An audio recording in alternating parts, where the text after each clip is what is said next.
Justice justice కావాలి కావాలి కావాలి కావాలి. కోల్కతాలో డాక్టర్ పైన జరిగిన చర్యపై మేము చాలా ఖండిస్తున్నాము. మన దేశంలో ప్రతిరోజు 4 పైన ఇలాంటి చర్యలు జరుగుతున్నా ఎటువంటి మార్పు చెందటం లేదు. పక్క దేశాల్లో ఇట్లాంటి జరిగిన కొద్ది రోజుల్లోనే 3-4 రోజుల్లోనే వాళ్ళపైన చర్యలు తీసుకొని వాళ్ళకి న్యాయం జరిగేలా చేస్తున్నారు.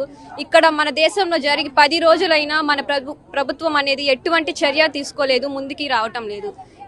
వీటి మీద చాలా చర్యలు తీసుకోవాలని, అమ్మాయిలకి రక్షణ కల్పించాలని మేము తీవ్రంగా ఖండిస్తున్నాం. ప్రత్యేకంగా డాక్టర్ల పైన ప్రతిసారి డాక్టర్ల పైనే జరుగుతుంది. ఎందుకనేది ప్రభుత్వం దీనిపైన ఎటువంటి చర్య తీసుకోవటం లేదో మాకు అర్థం కావటం లేదు. ప్రతి ఒక్కరు ముందుకు రావాలని, దీని మీద జస్టిస్ కోసం పోరాడాలని మేము కోరుకుంటున్నాం.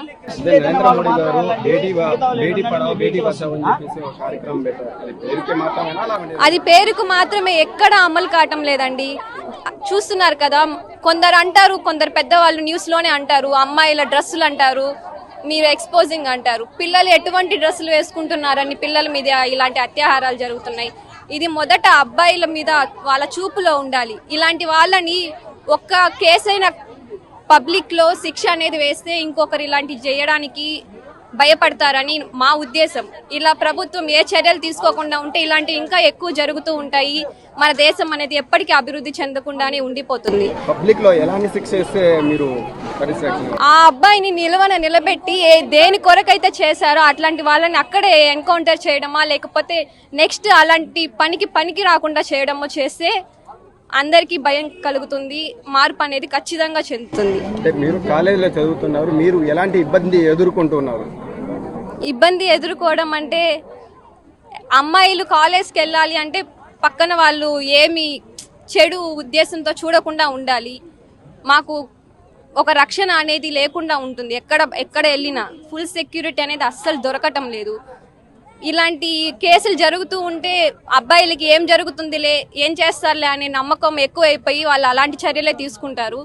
అందువల్ల మీరు ఖచ్చితంగా ఈ కేసు మీద ఏదో ఒకటి తొందరగా రియాక్షన్ తీసుకుంటే అందరిలో భయం వస్తుంది, అమ్మాయిలకి రక్షణ దొరుకుతుంది. ఆ అమ్మాయి కేసులో ఎవరైతే నిందితులు ఉన్నారో వాళ్ళందరూ ఖచ్చితంగా శిక్ష వేయాల్సిందిగా కోరుకుంటున్నాం. వాళ్ళందరికి శిక్ష వేస్తేనే ఇలాంటి కేసులు జరగకుండా ముందు రోజుల్లో ఉంటుంది. కాబట్టి మన ప్రధానమంత్రి ఖచ్చితంగా ముందుకొచ్చి ఈ కేసు మీద ఎట్లాగో ఒక రియాక్షన్ చూపించాలని కోరుకుంటున్నాం. ఉదయం, నా పేరు శ్రీవాణి, నేను కృష్ణ చైతన్య కాలేజ్ నుంచి మాట్లాడుతున్నాను. భారతదేశంలో గంటకు 4 అత్యాచారాలు జరుగుతున్నాయి. ఎక్కడుంది ప్రభుత్వం? ఏ పక్కనుంది? అసలు ఇన్ని జరుగుతున్నా కూడా మన ప్రభుత్వం ఎక్కడుంది? ఒక్క చర్య అయినా తీసుకుంటుందా? మన రీసెంట్గా కోల్కతాలో జరిగిన ఇన్సిడెంట్ చేసిన వాడేమో తప్పు చేసి కూడా ఎంత ధైర్యంగా చెప్తున్నాడు అంటే, ఊరు తీసుకుంటే తీసుకోండి, నేనేం భయపడను, తీసుకుంటే తీసుకోండి అంటున్నాడే. కానీ అంత చేయడానికి అలసిచ్చింది ఎవరు? మన ఇండియానే కదా.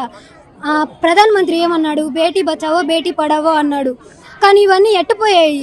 ఇంత జరుగుతున్నా కూడా ప్రధానమంత్రి అసలు దీని మీద ఏం స్పందించడం లేదు కదా. ఇలా జరుగుతున్న దానికి, ఇలా చేస్తున్న వాళ్ళకి కఠినంగా శిక్షించాలని కోరుకుంటున్నాము. వాళ్ళ వల్ల మాకు స్వతంత్రం లేకుండా పోతుంది. మేము బయటకు వచ్చి చదువుకోవాలన్నా ఎలా చదువుకోవాలి? పేరెంట్స్ చూస్తే బయటికి పంపిస్తే ఏం జరుగుతాయో అని భయపడుతున్నారు. ఇంటికి రావాలంటే వాళ్ళు ఏదైనా చేసినా కూడా మా మీదే అనుమానిస్తున్నారు. సో స్వాతంత్రం వచ్చి 78 years అవుతున్నా కూడా ఇప్పటికి కూడా స్వాతంత్రం మాత్రం రావడం లేదు. Most unsafe country in India గూగుల్లో సెర్చ్ చేస్తే ఇండియానే ఫస్ట్ వస్తుంది. అమ్మాయిలకి స్వతంత్రం ఎక్కడుంది? స్త్రీలకు కానీ ఎక్కడుంది అసలు స్వతంత్రం? లాస్ట్ మంత్ అయితే 6 రేప్స్ జరిగాయి. ఇంకా డ్రగ్స్ వల్ల కూడా అమ్మాయిలకి కొద్దిగా అబ్బాయిలు తప్పుగా చూడడం కానీ ఇలా జరుగుతున్నాయి. ఆంధ్రప్రదేశ్లో అయితే ఎక్కువ ఉన్నాయి ఇలాగ డ్రగ్స్ స్మగ్లింగ్.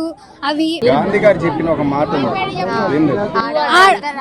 అర్ధరాత్రి 12 గంటలకైనా ఆడవాళ్ళు బయటకు రావచ్చు అని. స్వతంత్రం వచ్చింది అన్నారు కదా, ఎక్కడొచ్చింది ఆడవాళ్ళకి స్వతంత్రం? బయటకు వస్తే ప్రతి ఒక్కరు తప్పుగా చూడడమే, ప్రతి ఒక్కరు కామెంట్స్ బ్యాడ్ గా చేయడమే. ఎక్కడుంది అమ్మాయిలకి అందరికీ నమస్కారం. నా పేరు యామిని. మేము కృష్ణ చైతన్య కాలేజ్ నుంచి మాట్లాడుతున్నాం. ఎక్కడ న్యాయం ఉంది సార్? ఎక్కడ న్యాయమే లేదు. అమ్మాయిలు బయటకు వెళ్తే చాలు, ఎక్కడ పేరెంట్స్ ఎప్పుడు సాయంత్రం వస్తున్నారు? అమ్మాయిలకు ముందు న్యాయం చేయండి సార్.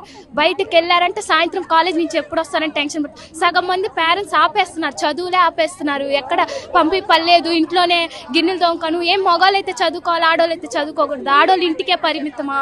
వంటలే తోమాలే, గిన్నెలే తోమాలి, గుడ్లే ఉతకాలి. అబ్బాయిలు అయితే చదువుకోవచ్చు. వాళ్ళు ఎలా తిరిగినా ఏం అడగరా.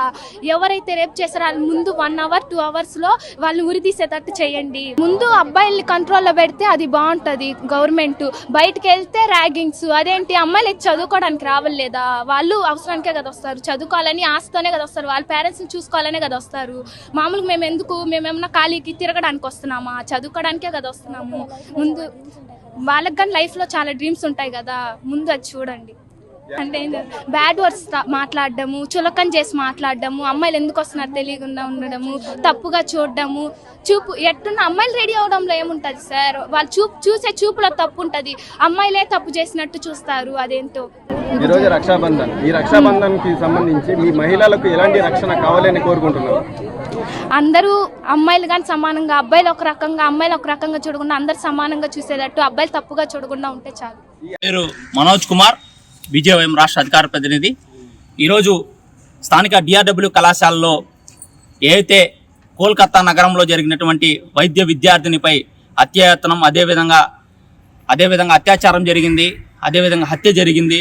ఈరోజు ఆ నిందితుల్ని వెంటనే అరెస్ట్ చేయాలని చెప్పి ఈరోజు బీజేవైఎం ద్వారా డిమాండ్ చేస్తున్నాం. అదేవిధంగా విద్యార్థినులతో కలిసి నిరసన కార్యక్రమం నిర్వహించాం. మనం చూస్తున్నాం, ఈ యొక్క 78 ఏళ్ల స్వతంత్రంలో ఈరోజు మనం బాధపడాల్సిన విషయం ఏంటంటే నేడు మహిళలకి రక్షణ లేకుండా పోవడం. అదేవిధంగా ఈరోజు కోల్కతా నగరంలో అదేవిధంగా ఇలాంటి ఘటన జరిగితే కనీసం మమతా బెనర్జీ గారు పట్టించుకోలేని పరిస్థితిలో ఉన్నారు. ఆమె ప్రొటెస్ట్ చేసిన పరిస్థితి ఉంది. ఎందుకంటే ఒక ముఖ్యమంత్రిగా ఉంటూ నిందితుల్ని ఖచ్చితంగా కఠినంగా శిక్షించాల్సినటువంటి మమతా బెనర్జీయే ఈరోజు పట్టించుకోలేకుండా ఆ యొక్క నిందితుల్ని కాపాడుతున్న పరిస్థితి ఈరోజు వెస్ట్ బెంగాల్లో ఉంది. ఖచ్చితంగా చెప్తున్నాం, కేంద్ర ప్రభుత్వం కూడా వెంటనే చర్యలు తీసుకొని ఈ యొక్క నిందితులు ఎవరైతే ఉన్నారో ఆ నిందితులందరినీ కూడా, ఎవరైతే అత్యాచారానికి పాల్పడ్డారో వాళ్ళని ఖచ్చితంగా కఠినంగా శిక్షించాలి, ఉరి తీయాలని చెప్పి మేము డిమాండ్ చేస్తున్నాం. ముఖ్యంగా మహిళా రక్షణ కోసం కేంద్ర ప్రభుత్వం కానీ రాష్ట్ర ప్రభుత్వం కానీ వెంటనే చర్యలు తీసుకోవాలి. ముఖ్యంగా ఏదైతే మహిళల మీద దాడులు జరుగుతున్నాయో, అత్యాచారాలు జరుగుతున్నాయో వీటన్నిటి మీద కూడా వెంటనే ఈరోజు చర్యలు తీసుకొని తగు రక్షణ కల్పించాలని చెప్పి బీజేవైఎం ద్వారా డిమాండ్ చేస్తూ ఆ యొక్క నిందితుల్ని ఖచ్చితంగా ఉరి తీయాలని చెప్పి మేము డిమాండ్ చేస్తున్నాం. పశ్చిమ బెంగాల్లో కోల్కతా నగరంలో వైద్య విద్యార్థినిపై, ఒక జూనియర్ డాక్టర్పై ఏదైతే అత్యాచారం చేసి హత్యకు పాల్పడినటువంటి నిందితుల్ని కఠినంగా శిక్షించాలని చెప్పి డిమాండ్ చేస్తూ ఈరోజు ఈ కార్యక్రమం చేస్తున్నాం. మనకు తెలుసు, నిర్భయ, అభయ ఎన్నో చట్టాలు వచ్చినా కానీ మహిళల మీద దాడులు అనేవి ఇప్పటికీ ఈ రోజుకి ఈ క్షణం కూడా జరుగుతూనే ఉన్నాయి. ఎందుకంటే మనం చూస్తున్నాం, మహిళలకి రక్షణ లేదు. ఎక్కడ చూసినా కానీ 5 సంవత్సరాల పిల్లల నుంచి అదేవిధంగా దాదాపు ముసలి వాళ్ళ మీద కూడా అత్యాచారం జరిగే పరిస్థితులు ఈరోజు మన దేశంలో ఉన్నాయి.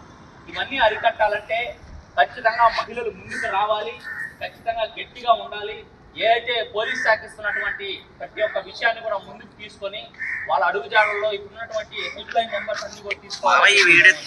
ఎట్లా ఉందంటే వ్యతిరేకంగా ఉంది. ఆమె కూడా మాతో పాటు కలిసి ప్రొటెస్ట్ చేస్తుంది. ఒక సీఎం అయింది, ఆమె కూడా ధర్నాల పాల్గొంటుంది.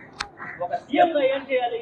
ఖచ్చితంగా వాళ్ళని శిక్షించాలి. కానీ ఈరోజు వాళ్ళందరినీ కూడా గవర్నమెంట్ కాపాడుతుంది, ఎవరైతే అత్యాచారానికి పాల్పడినటువంటి వ్యక్తులు. నిజంగా అంటే ఆ అమ్మాయి ఎంత నరకం అనుభవించిందంటే దాదాపు